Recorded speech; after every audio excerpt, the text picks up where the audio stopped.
The black lab refused to move from that one spot in the nursery. When Emma pulled back the carpet to see what her dog was guarding so fiercely, her blood ran cold. The stain beneath was faint, nearly invisible, but the home test kit didn't lie. Cole hadn't been playing with their baby daughter. He'd been saving her life.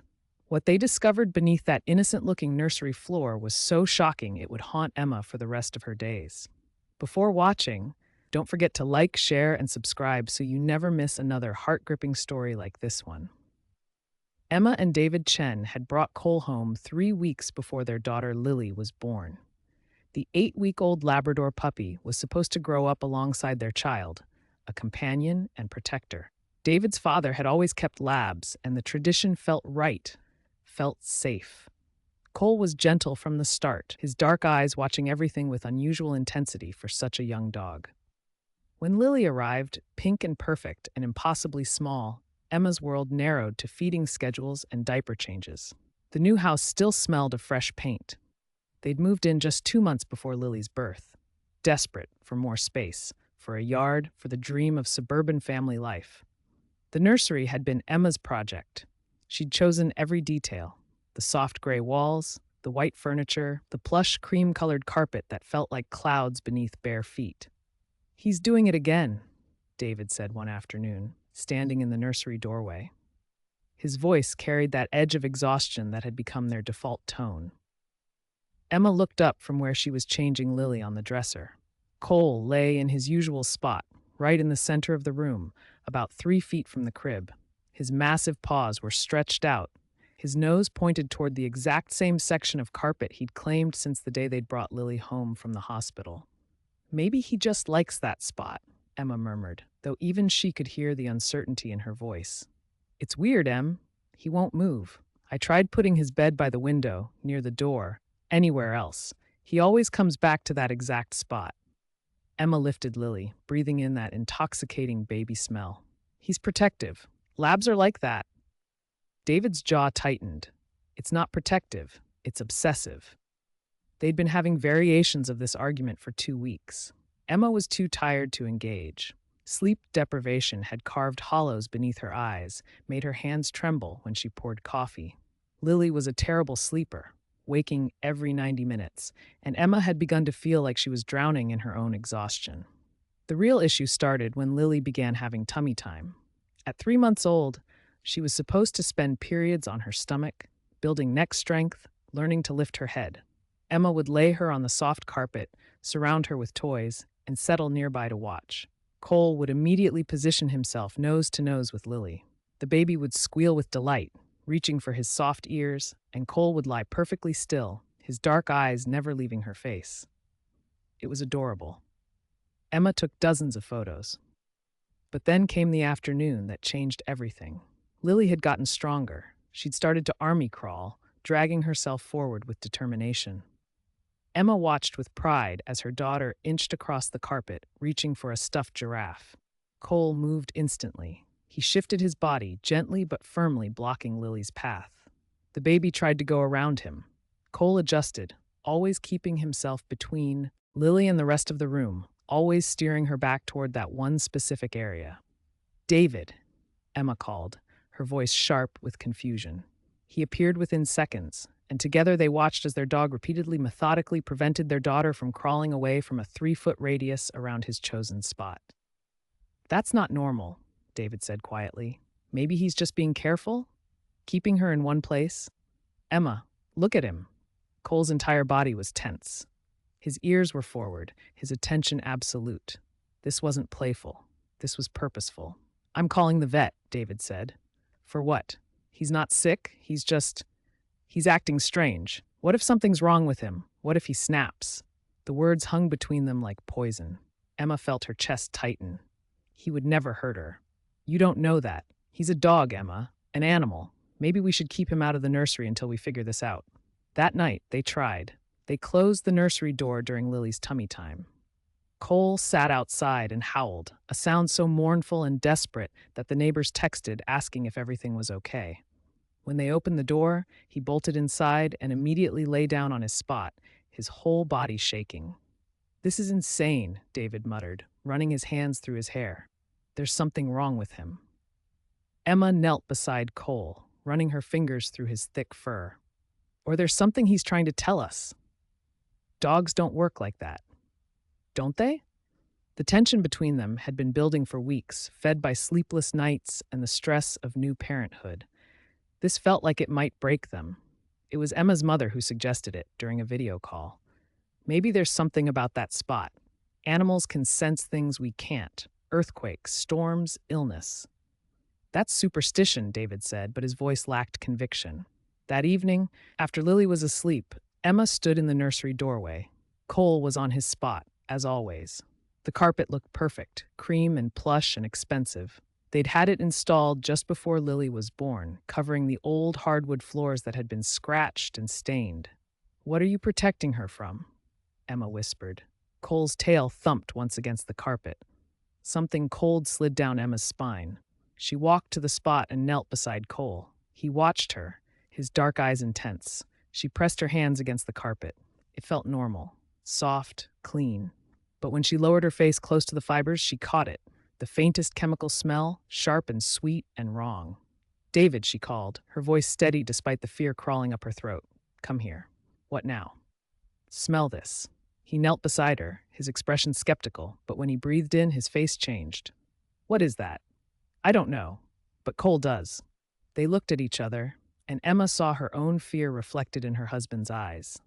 "We need to pull up the carpet," she said.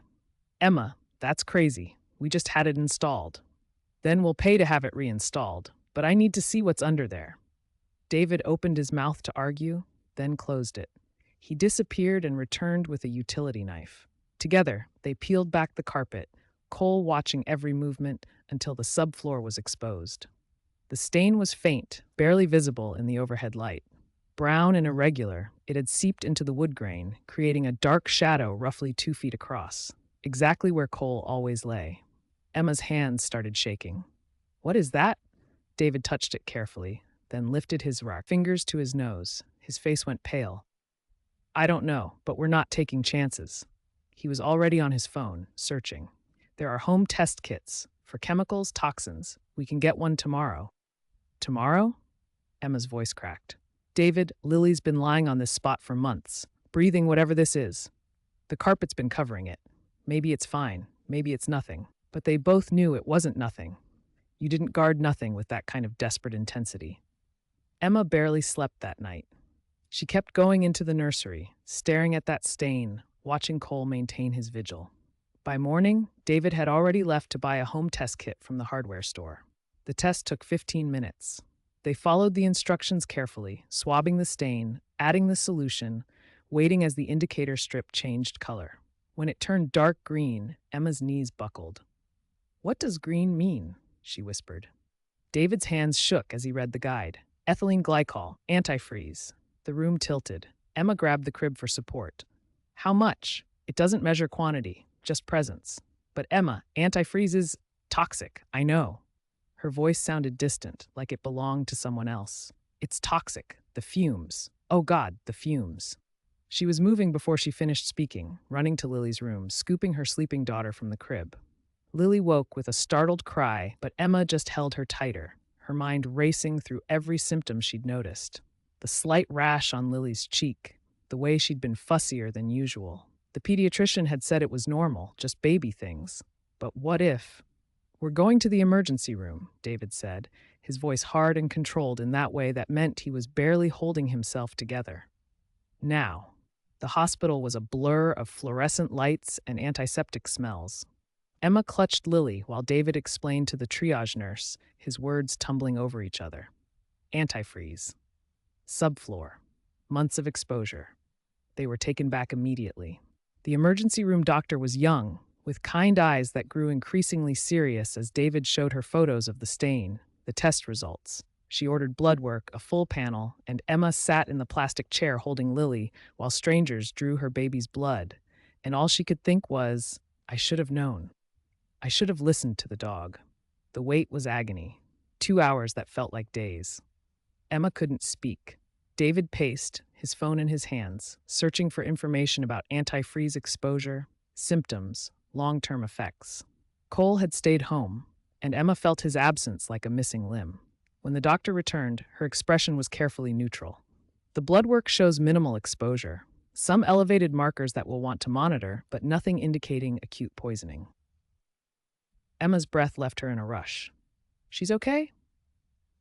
She's okay, but I need you to understand how serious this could have been. Ethylene glycol is extremely toxic, especially to infants. Even small amounts of exposure through inhalation can cause kidney damage, neurological problems, if she'd been exposed to higher concentrations or for a longer period. The doctor paused. You're very lucky.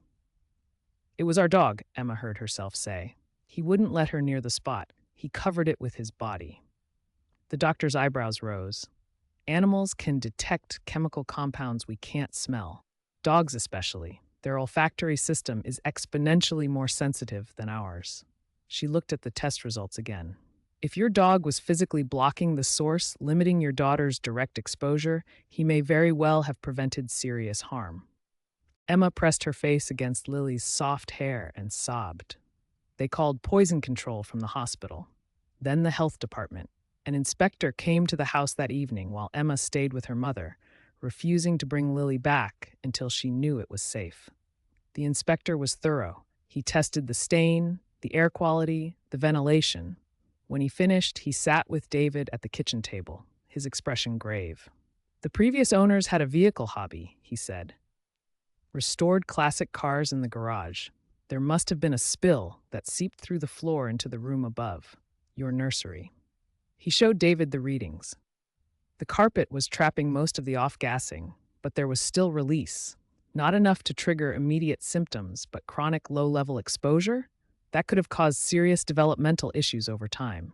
How long until it would have been dangerous? The inspector's pause said everything.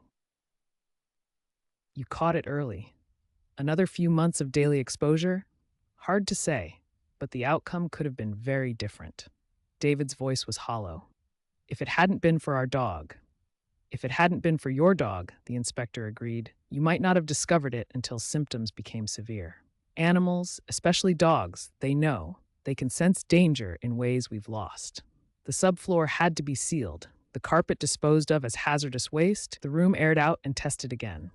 It took 3 days before the house was declared safe. 3 days during which Emma couldn't stop thinking about Cole, lying on that poison spot day after day, breathing in those fumes himself, just to keep Lily safe. When they finally came home, Emma went straight to the nursery. The new carpet was different, a soft blue instead of cream. Cole sat in the doorway, waiting. Emma knelt in front of him, taking his large head in her hands. His tail wagged tentatively, as if he wasn't sure of his welcome. I'm sorry, she whispered, her voice breaking. I'm so sorry I didn't understand. I thought you were being strange, obsessive. I didn't know you were saving her. Cole's tongue swiped across her cheek, and Emma laughed through her tears. She buried her face in his fur, feeling the solid warmth of him, this creature who had known what she couldn't see, who had placed himself between danger and the baby he'd sworn to protect. David joined them, sitting on the floor, one hand on Cole's back, the other reaching for Emma. The vet said we should have him checked out too. He was breathing it directly. Tomorrow, Emma said. First thing. That night, they set up a new dog bed in the nursery, placed carefully away from where the stain had been. But Cole didn't use it. He lay beside Lily's crib instead, his vigil continuing, though the danger had passed. Emma watched him from the doorway, Lily sleeping peacefully above him, and felt something shift in her understanding of the world. She'd thought she knew what protection looked like. Locks on doors, outlet covers, baby gates. She'd thought she could see all the dangers, anticipate all the threats. But some dangers hide in plain sight, invisible to human senses, detectable only by instincts older and wiser than reason. Some guardians don't announce themselves with fanfare.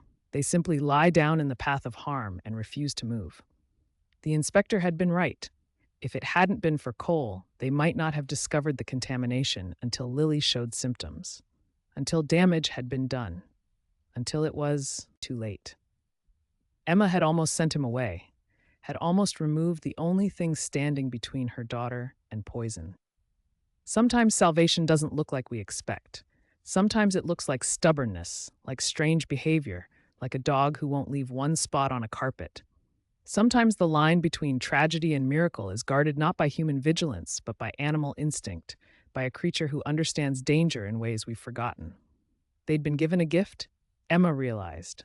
Not just Lily's safety, but a lesson in humility. A reminder that intelligence isn't the only form of wisdom, that love expresses itself in ways that don't always make immediate sense. Cole had known. When they were blind, he had seen. When they were deaf to danger, he had heard. And he had acted, with a determination and selflessness that put their human understanding to shame. If this story shook you, opened your eyes to the wisdom we so often overlook, don't forget to like this video, comment your thoughts, and subscribe for more powerful stories that remind us how much we have to learn. Share it with friends and family, because sometimes the smallest voice, the most unexpected guardian, is the one that saves us from dangers we never knew existed.